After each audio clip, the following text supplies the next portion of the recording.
हरे कृष्ण। दशम स्कंद 32वां अध्याय। श्री सुखदेव जी कहते हैं, परीक्षित, भगवान की प्यारी गोपियां विरह के आवेश में इस प्रकार भांति भांति से गाने और प्रलाप करने लगीं। अपने कृष्ण प्यारे के दर्शन की लालसा से वे अपने को रोक न सकी। करुणाजनक सुमधुर स्वर से फूट फूट कर रोने लगी। ठीक उसी समय उनके बीचों बीच भगवान श्री कृष्ण प्रकट हो गए। उनका मुख कमल मंद मंद मुस्कान से खिला हुआ था। गले में वनमाला थी, पीताम्बर धारण किए हुए थे। उनका यह रूप क्या था, सबके मन को मथ डालने वाले कामदेव के मन को भी मथने वाला था। कोटि कोटि कामों से भी सुंदर, परम मनोहर, प्राण वल्लभ श्याम सुंदर को आया देख गोपियों के नेत्र प्रेम और आनंद से खिल उठे। वे सब की सब एक ही साथ इस प्रकार उठ खड़ी हुई मानो प्राणहीन शरीर में दिव्य प्राणों का संचार हो गया हो। शरीर के एक एक अंग में नवीन चेतना, नूतन स्फूर्ति आ गई हो। एक गोपी ने बड़े प्रेम और आनंद से श्री कृष्ण के कर कमल को अपने दोनों हाथों में ले लिया और वे धीरे धीरे उसे सहलाने लगी।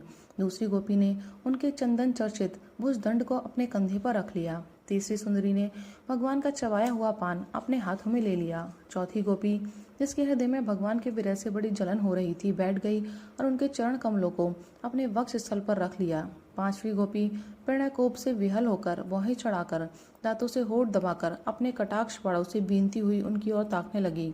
छठी गोपी अपने निर्निमेष नैनों से उनके मुख कमल का मकरंद रस पान करने लगी।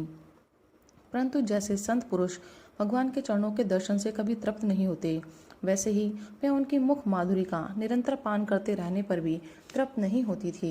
सातवीं गोपी नेत्रों के मार्ग से भगवान को अपने हृदय में ले गई और फिर उसने आंखें बंद कर ली। अब मन ही मन भगवान का आलिंगन करने से उसका शरीर पुलकित हो गया, रोम रोम खिल उठा और वह सिद्ध योगियों के समान परमानंद में मग्न हो गई। परीक्षित, जैसे मुमुक्षु जन परम ज्ञानी संत पुरुष को प्राप्त करके संसार की पीड़ा से मुक्त हो जाते हैं, वैसे ही सभी गोपियों को भगवान श्री कृष्ण के दर्शन से परम आनंद और परम उल्लास प्राप्त हुआ।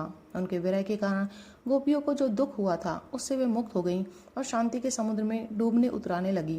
परीक्षित, यह तो भगवान श्री कृष्ण अच्युत और एक रस है। उनका सौंदर्य और माधुर्य निर्तिशय है। फिर भी विरह व्यथा से मुक्त हुई गोपियों के बीच में उनकी शोभा और भी बढ़ गई। ठीक वैसे ही जैसे परमेश्वर अपने नित्य ज्ञान बल आदि शक्तियों से सेवित होने पर और भी शोभायमान होता है। इसके बाद भगवान श्री कृष्ण ने उन वृद्ध सुंदरियों को साथ लेकर यमुना जी के पुलिन में प्रवेश किया। उस समय खिले हुए कुंद और मंदार के पुष्पों की सुरभि लेकर बड़ी ही शीतल और सुगंधित मंद मंद वायु चल रही थी और उसकी महक से मतवाले होकर भौरे इधर उधर मंडरा रहे थे। शरद पूर्णिमा के चंद्रमा की चांदनी अपनी निराली ही छटा दिखला रही थी। उसके कारण रात्रि के अंधकार का तो कहीं पता ही ना था। सर्वत्र आनंद मंगल का ही साम्राज्य छाया था। वह पुलिन क्या था, यमुना जी ने स्वयं अपनी लहरों के हाथों भगवान की लीला के लिए सुकोमल बालू का रंगमंच बना रखा था। परीक्षित, भगवान श्री कृष्ण के दर्शन से गोपियों के हृदय में इतने आनंद और इतने रस का उल्लास हुआ कि उनके हृदय की सारी आदि व्याधि मिट गई। जैसे कर्म कांड की श्रुतियां उसका वर्णन करते करते अंत में ज्ञान कांड का प्रतिपादन करने लगती हैं और फिर वे समस्त मनोरथों से ऊपर उठ जाती हैं, कृतकृत्य हो जाती हैं, वैसे ही गोपियां भी पूर्ण काम हो गईं। अब उन्होंने अपने वक्ष स्थल पर लगी हुई रोली केसर से चिन्हित ओढ़नी को अपने परम प्यारे सुहृद श्री कृष्ण के विराजने के लिए बिछा दिया। बड़े बड़े योगेश्वर अपने योग साधन से पवित्र किए हुए हृदय में जिनके लिए आसन की कल्पना करते रहते हैं, किंतु फिर भी अपने हृदय सिंहासन पर बिठा नहीं पाते, वही सर्वशक्तिमान भगवान यमुना जी की रेती में गोपियों की ओढ़नी पर बैठ गए। सहस्त्र सहस्त्र गोपियों के बीच में उनसे पूजित होकर भगवान बड़े ही शोभायमान हो रहे थे। परीक्षित, तीनों लोकों में तीनों कालों में जितना भी सौंदर्य प्रकाशित होता है वह सब तो भगवान के बिंदु मात्र सौंदर्य का आभास भर है। वे उनके एकमात्र आश्रय हैं। भगवान श्री कृष्ण अपने इस अलौकिक सौंदर्य के द्वारा उनके प्रेम और आकांक्षा को और भी उभार रहे थे।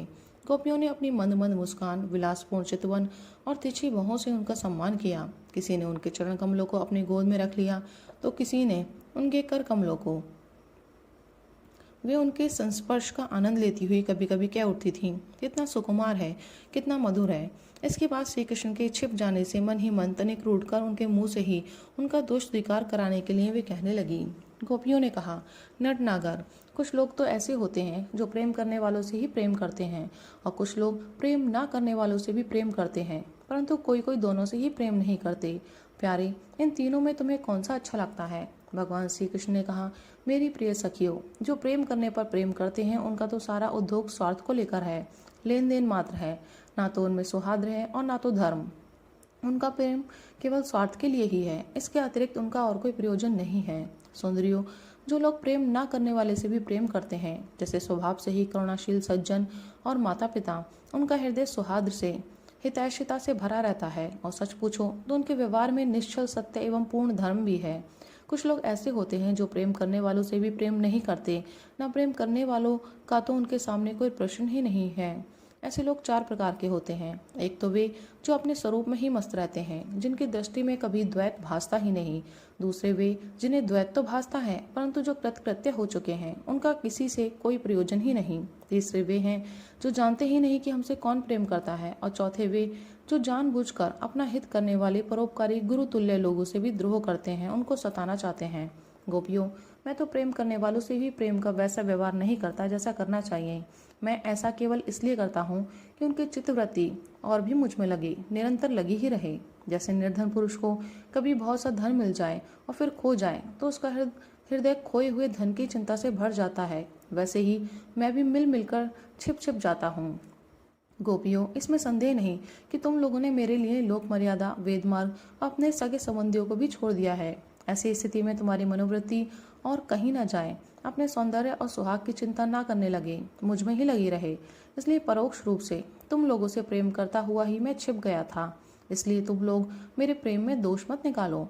तुम सब मेरी प्यारी हो और मैं तुम्हारा प्यारा हूँ। मेरी प्यारी गोपियों, तुमने मेरे लिए घर गृहस्थी की उन बेड़ियों को तोड़ डाला है जिन्हें बड़े बड़े योगी यति भी नहीं तोड़ पाते। मुझसे तुम्हारा यह मिलन, यह आत्मिक संयोग सर्वथा निर्मल और सर्वथा निर्दोष है। यदि मैं अमर शरीर से, अमर जीवन से अनंत काल तक तुम्हारे प्रेम, सेवा और त्याग का बदला चुकाना चाहूँ तो भी नहीं चुका सकता। मैं जन्म जन्म के लिए तुम्हारा ऋणी हूँ। तुम अपने सौम्य स्वभाव से, प्रेम से मुझे और ऋण कर सकती हो, परंतु मैं तो तुम्हारा ऋणी ही हूँ। राधे राधे, हरि बोल।